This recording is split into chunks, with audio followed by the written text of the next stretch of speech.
ब्यावर जिले के अमृतकोर अस्पताल से एक गंभीर लापरवाही का मामला सामने आया है, जहां प्रसूता के परिजनों ने डॉक्टरों और अस्पताल प्रशासन पर समय पर उपचार नहीं देने का आरोप लगाया है। परिजनों के अनुसार 15 जून की मध्य रात्रि को प्रसूता को अमृतकोर अस्पताल के गायनिक वार्ड में भर्ती कराया गया था। आरोप है कि प्रसूता रात करीब 3 बजे तक दर्द से तड़पती रही, लेकिन कोई डॉक्टर उपचार के लिए नहीं पहुंचा। इसके बाद परिजनों ने अस्पताल के पीएमओ से शिकायत की। परिजनों का कहना है कि शिकायत के बाद सुबह करीब 5 बजे डॉक्टर आशा देवड़ा वार्ड में पहुंची। इस दौरान डॉक्टर और परिजनों के बीच कहासुनी भी हुई। इसके बाद मरीज का उपचार शुरू किया गया और सुबह ऑपरेशन से डिलीवरी कराई गई। परिजनों के अनुसार शाम करीब 5 बजे प्रसूता की तबीयत अचानक बिगड़ गई। वार्ड स्टाफ द्वारा डॉक्टरों को सूचना दी गई, लेकिन कोई डॉक्टर मौके पर नहीं पहुंचा।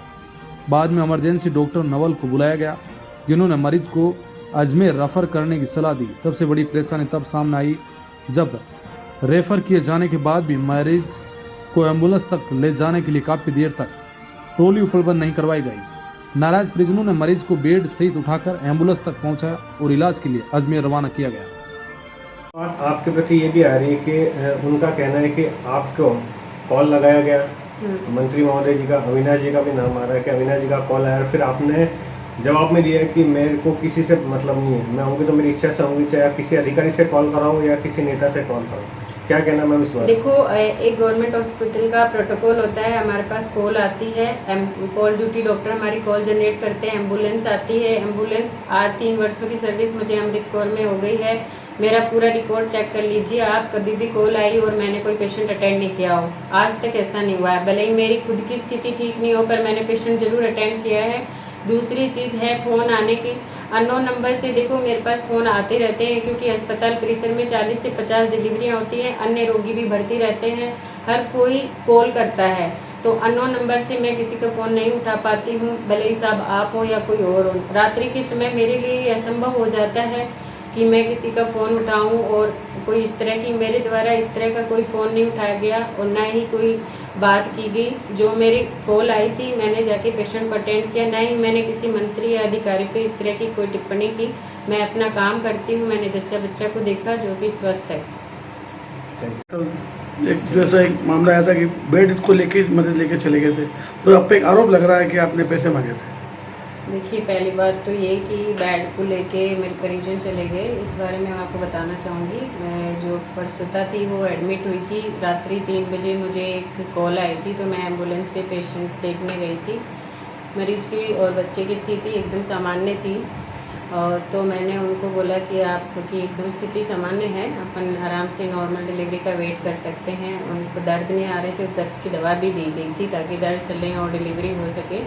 सुबह जैसे कि सामान्य रूप से अपन 8 बजे ड्यूटी जाते हैं, उस राउंड के दौरान मैंने उस बच्चे को कहा कि अभी टाइम लगेगा नॉर्मल डिलीवरी, तो उसने कहा कि मेरे को नॉर्मल नहीं करानी है, मुझे ऑपरेशन कराना है। उसके साथ में जो महिला थी उन्होंने भी बोला मुझे ऑपरेशन कराना है। तो ठीक है, कई बार पेशेंट की इच्छा होती है, नहीं कराना चाहते, कोई भी रिस्क नहीं चाहिए, तो हम ऑपरेशन कर लेते हैं कंसेंट के बाद। तो कंसेंट के बाद उसको OT से किया गया। बेहोशी की जाँच के बाद जब बेहोशी की डॉक्टर ने पूरी जाँच कर ली तो उसका ऑपरेशन किया गया। जच्चा बच्चा दोनों स्वस्थ थे ऑपरेशन के बाद, और मैं अस्पताल परिसर में 5 बजे तक वहीं थी।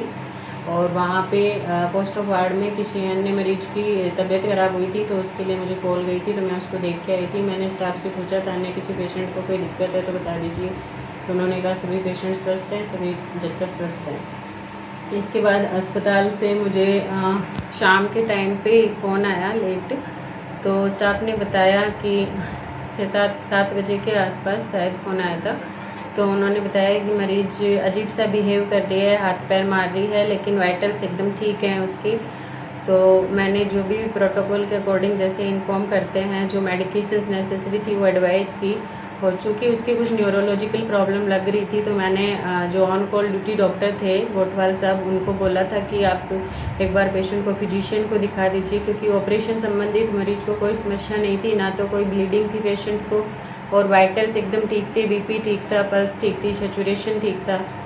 तो फिजिशियन आए थे ऑन कॉल पे, उनको बुलाया गया था, और उन्होंने उनका जो डॉक्टर मनोज नवल ने उनका फिजिशियन होते हुए परीक्षण किया, और उन्होंने पाया कि मरीज को चूँकि अपने यहाँ वेंटिलेटर की सुविधा नहीं है, सीरम इलेक्ट्रोलाइट्स नहीं होते, सीरम कैल्शियम नहीं होता, तो ये जो चीज़ें हैं उन्होंने GTCS डायग्नोज करते हुए उन्होंने उस प्रसूता को हायर सेंटर रेफ़र किया।